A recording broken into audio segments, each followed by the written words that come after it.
Mind is the problem, not you. You are not the mind.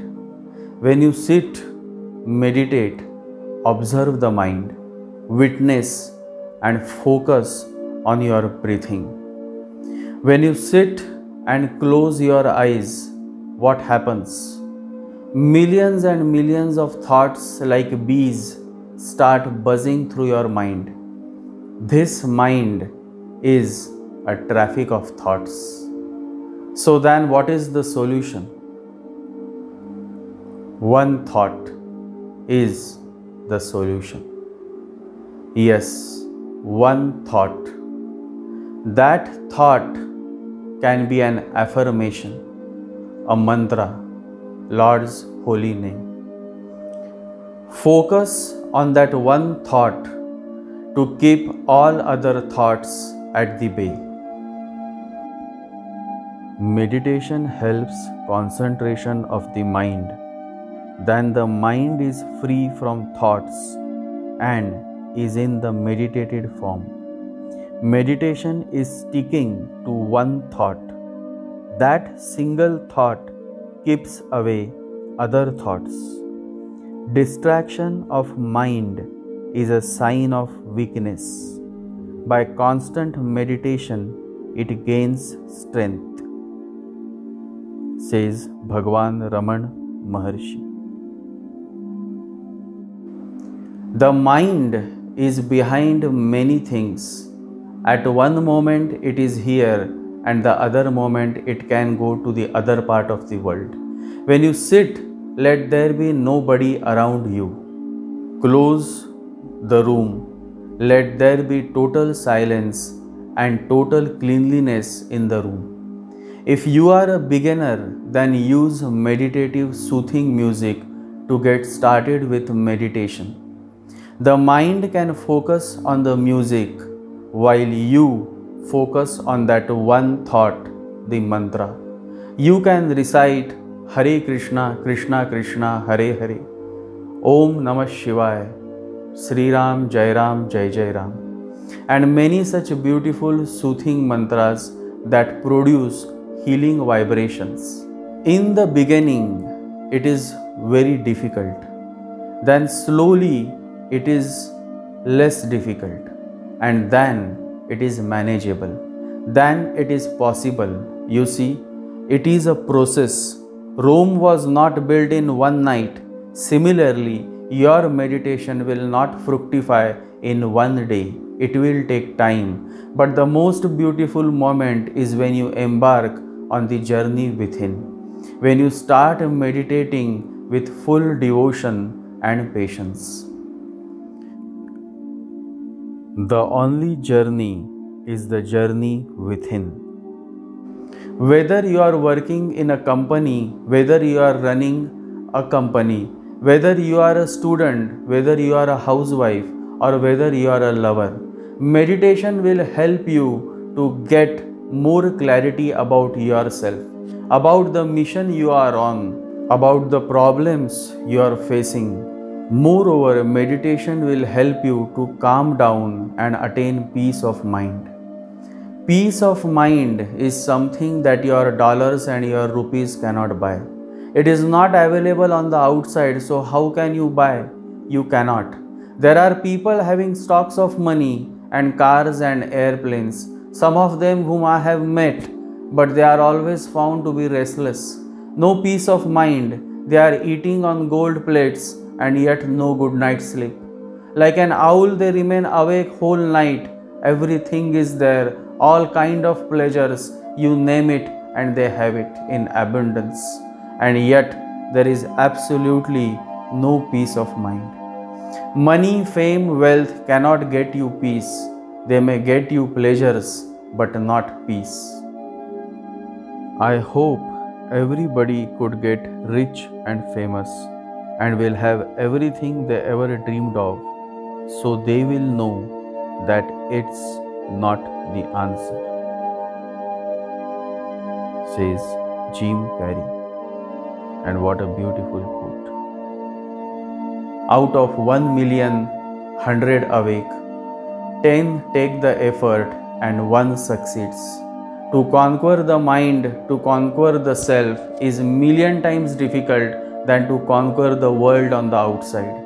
It is said that Diogenes once said to Alexander the Great, "Have you ever thought about one thing? Meditate over it. You want to conquer the whole world, but you are aware that once you have conquered the whole world, then what? There is no other world, then what will you do?" It is said, just by Diogenes saying it, Alexander became very sad and said, "Please don't mention such sad things. Let me conquer the whole world, then we will see. But don't talk about such sad things to me. It makes me feel very sad." Alexander had not conquered the whole world yet, but the very idea that if you conquer the whole world, what are you going to do then? There is no other world and you will feel stuck. The mind will ask for more. The mind lives through more and the more cannot be fulfilled. That is impossible. It ends in tears. Every desire ends in frustration because every expectation is the beginning of frustration. Why does every desire end in frustration? There are only two alternatives. Either you achieve the object of your desire or you don't achieve it. But in both cases, it will end in tears. If you achieve it, you will realize the utter futility of it all. A rich man sees the futility of his riches for which he has worked day and night. And now whatsoever he has attained is absolutely useless. It fulfills nothing. You can have 2 apartments, 3 bungalows and 12 super luxury cars, but you are the same person, as empty as before. You can live in a palace, but how can you change your inner meaninglessness? You will be as meaningless in a palace as you are in a hut. In fact, you will be more meaningless in a palace because while you are in a hut, you can still hope that one day when you have managed to get a palace, everything will be okay. You can hope, a man in the hut can hope, but a man who is in the palace has no hope. He has already reached there. The cul-de-sac point has arrived. He feels utter hopeless and he cannot share his state with other. He may share it with an astrologer, but not with others. People will think that he worked hard for nothing if he starts sharing it with them. If he starts telling them that now he feels totally empty, now he don't know what to do because he has already reached and attained all his dreams. It is good that Alexander the Great was not able to conquer the whole world, else he too would have felt the same inner meaninglessness.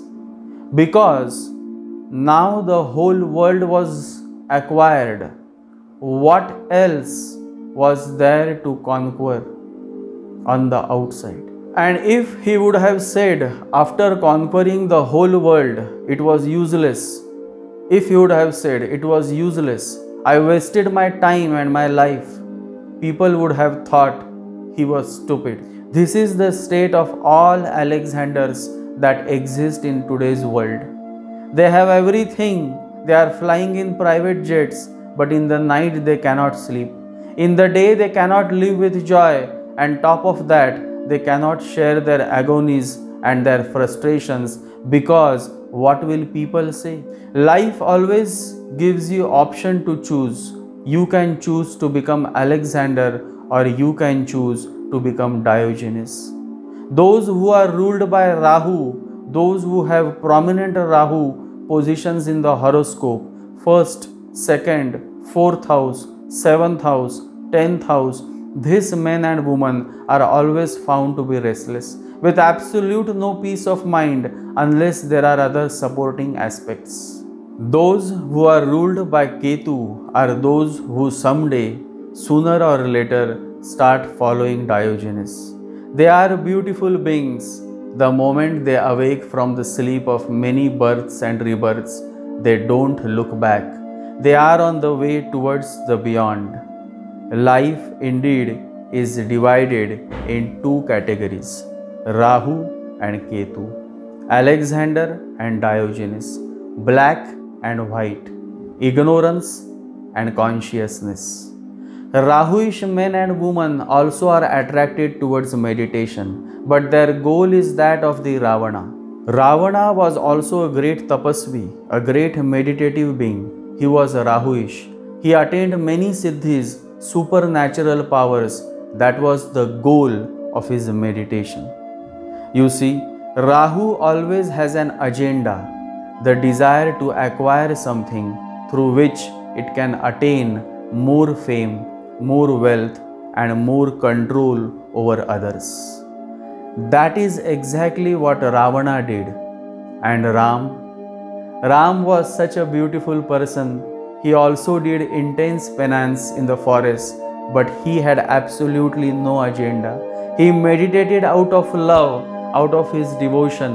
Rama was indeed the most beautiful man who once walked on this planet. In the Himalayan region, there are many sadhus and babas meditating, but each has a different goal. And then there are those rarest of rare gems, yogis, whose goal is love, absolutely unconditional love.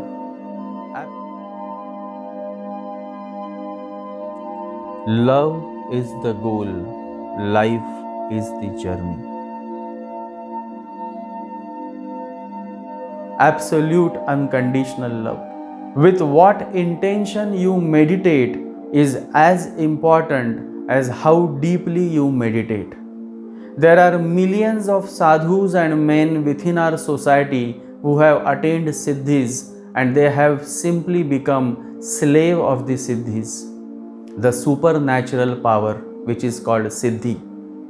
And then there are few, very few within us, within the Himalayan mountain caves, who have always focused on the love of the Lord and ignored all the siddhis and the powers, because these powers can become a great hurdle between the sadhak and the Holy Father, the Lord.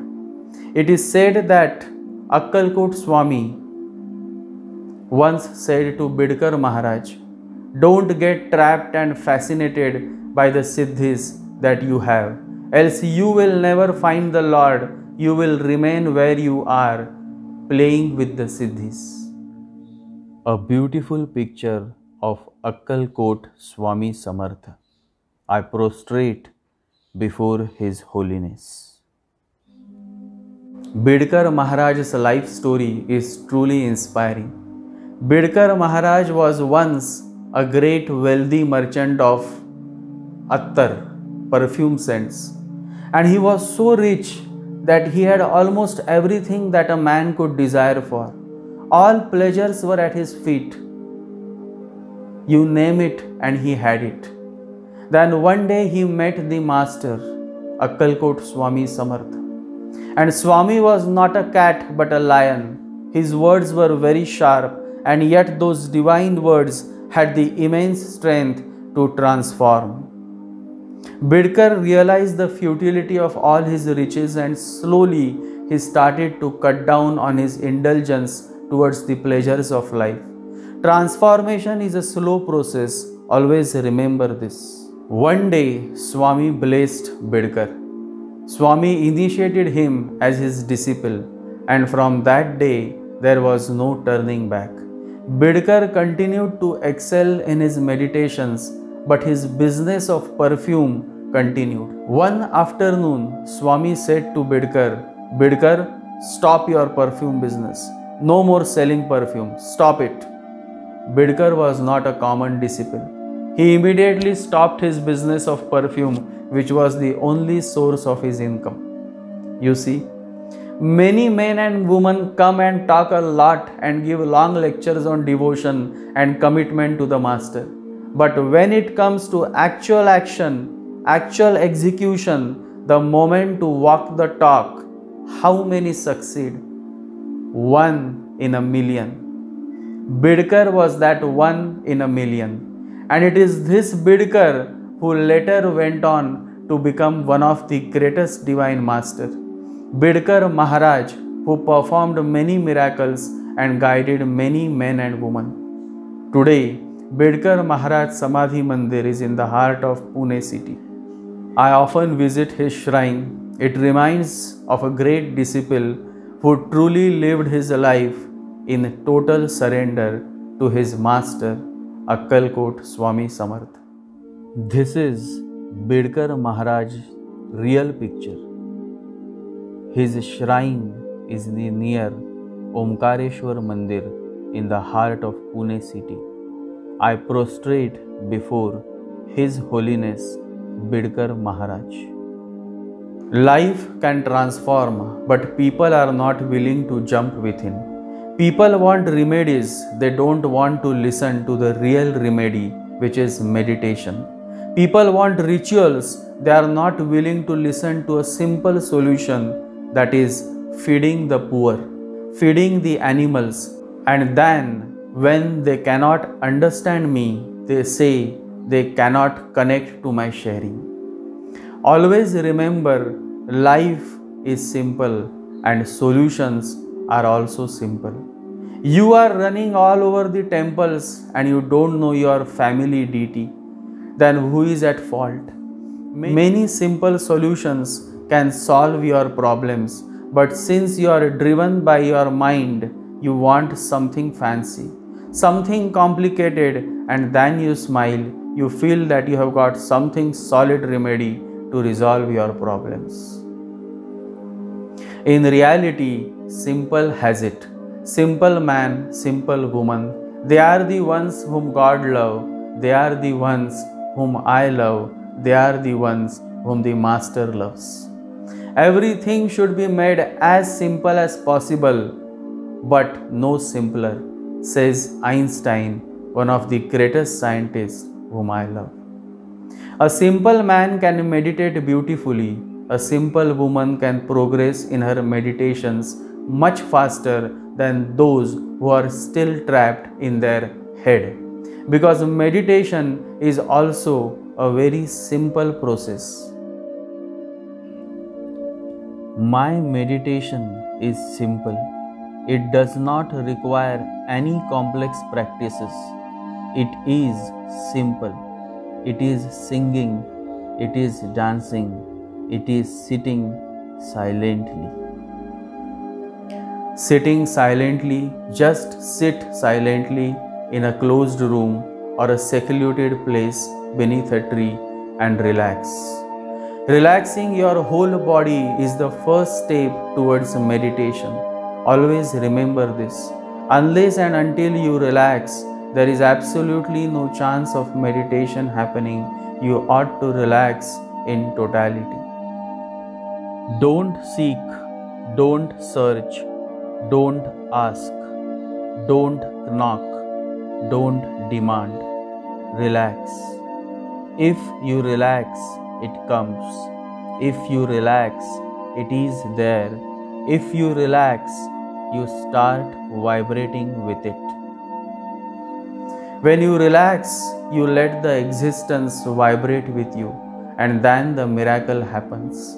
Then the mind takes the back seat and the self becomes the driving force.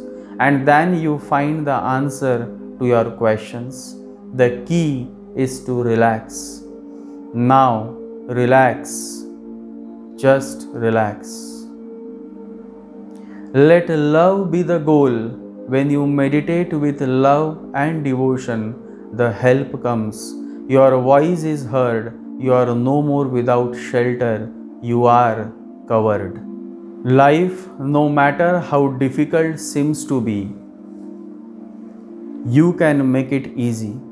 You can transform it into a beautiful poem only if you are willing to turn inward. You become spiritual in the true sense only when you start turning inwards. The real journey is the journey within.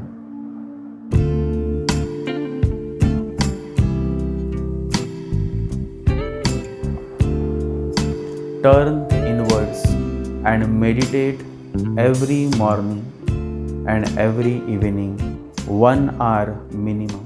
Meditate.